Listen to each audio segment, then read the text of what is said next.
Bonsoir, bonsoir à tous. Alors là, je suis avec la coach Bricia, c'est qui a écrit la bénédiction du pardon.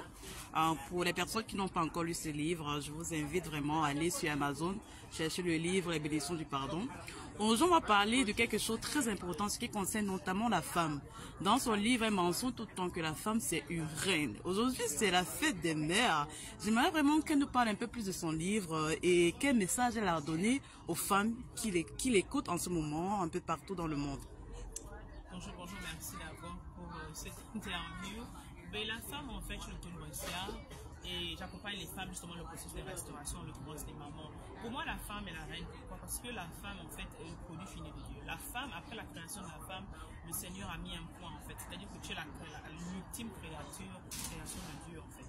Et après la femme, en fait, il n'y a pas eu de plus belle chose. C'est-à-dire que tout ce que Dieu a créé était bien. Mais la femme a eu un rôle très capital. C'est la femme qui porte les 9 mois de grossesse. C'est la femme qui allait. C'est la femme qui nourrit. C'est la femme également vers généralement qui les enfants vont. La femme d'abord, en l'occurrence, la reine. Pourquoi? Parce que c'est elle qui a la couronne de son mari. La femme porte la couronne de son mari et la femme est la couronne de son mari. C'est-à-dire qu'elle représente l'époux partout où elle va. Raison pour laquelle chaque femme, que tu sois déjà mariée ou non, tu dois te considérer reine. Pourquoi?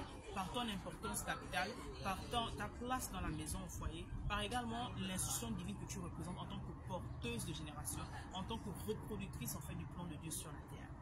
Et la reine en fait, pourquoi? Parce que tu es cette femme, tu es cette flamme importante. Je dis toujours qu'il n'y a pas de foyer d'accord sans femme. Un homme peut avoir une maison mais il n'a pas de foyer jusqu'à ce qu'il épouse une femme. Et il est roi en fait, il te met reine. Mais tu dois déjà être consciente de manière inconsciente en fait de cette capacité que tu as en fait souvent d'être cette représentante du plan de Dieu. La reine en l'occurrence, c'est celle qui prend soin de son corps physique, c'est celle qui prend soin de son corps émotionnel, c'est celle qui prend également soin de la maison également. Tu es le manager de la maison en fait, tu es la maîtresse de maison. C'est-à-dire que dans la maison, il ne doit pas se passer quelque chose sans que tu ne sois au courant. Aujourd'hui, plus les femmes veulent savoir ce qui se passe dehors de leur maison. Les enfants sont perdus parce que la femme a perdu sa place. La femme ne sait plus ce qu'elle est censée faire. La reine est celle qui contrôle en fait. Quand on regarde le jeu d'échecs, la reine en fait on ne la bouge pas. Donc il faut bouger la reine d'une certaine manière. Et dès qu'elle bouge en fait, c'est le match est perdu, gagné. Donc il faut comprendre en tant que femme la position capitale stratégique que Dieu a mise en toi en fait et te considérer comme telle. Que tu le veuilles ou non. Il n'y a pas de maison sans reine, il n'y a pas de royaume sans reine. Et la reine est vraiment un élément essentiel pour la reproduction non seulement de l'espèce, pour la continuité du plan de Dieu sur la terre, et également d'accord de faire en sorte que ces enfants qu'on te confie puissent accomplir le désir, le plan parfait de Dieu pour toi. Et pour cela, tu dois être une femme consciente, tu dois aller des fois sur tes genoux, tu dois plaider pour tes enfants auprès de Dieu, tu dois intercéder pour tes enfants et ton époux, parce que tu deviens la reine, la maman, mais également l'intercesseuse de la maison.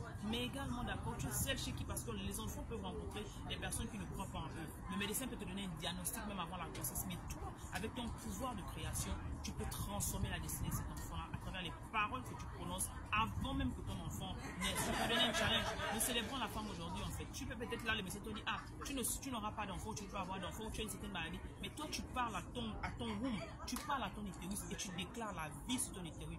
Que mes enfants, en fait, même si je ne les ai pas encore, seront des générations, seront des présidents, seront des conseillers, seront des médecins. Je porte en moi des David et des Salomon. En moi se trouve une génération de rois et de reines. Tu parles à ton utérus avant même que tu le fécondes et tu appelles vie parce que ta parole a un pouvoir, ta parole a une puissance et c'est à toi de considérer en fait la place que Dieu te donne. Toutes les femmes ne sont pas des reines, toutes les femmes ne sont pas des reines. Mais c'est à toi de savoir en fait ce pourquoi tu as été créé. Très intéressant, coach Bricia. Selon ce que vous êtes en train de dire, tout repose sur la femme. Le bonheur de la famille repose sur la femme. Même le monde en général repose sur la femme. Maintenant, qu'est-ce que vous avez à dire aux femmes qui n'arrivent pas à développer ces reines en elles? Est-ce qu'elles peuvent vous suivre ou comment? Oui, elle peut suivre, elle peut prendre les formations. Je fais généralement des bootcamps, je reprends ma couronne dans lequel j'enseigne en fait comment reprendre sa féminité divine. Je donne les principes divins et également s'inscrire à Eve Academy dans lequel qui était un mensuel également où j'enseigne aux femmes à restaurer leur identité, à guérir des blessures. Parce que souvent la femme n'arrive pas à prendre cette couronne-là parce qu'elle a des blessures, parce qu'elle a des pensées limitantes, parce qu'elle a une expérience bonne ou mauvaise en fait. Donc voilà les différentes manières. Ou prenez un coaching privé, pourquoi pas.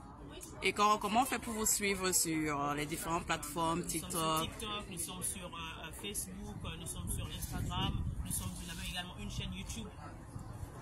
Brissa Mayimbo, Healing and Transformation Code, Brissa Mayimbo TV, d'accord. TikTok c'est le même nom, Brissa Mayimbo Code, Brissa Mayimbo. Donc mon nom vous donnera différentes choses en fait. Voilà, on a fini avec la coach Brescia. Vraiment, je vous invite à aller suivre la coach Brescia sur ces différentes plateformes-là. Et également, prenez un coaching, vraiment, développez ces reines en vous. Et je pense qu'elle est la coach mieux placée pour vous aider, pour vous accompagner. Comme elle le dit souvent, vous êtes des reines.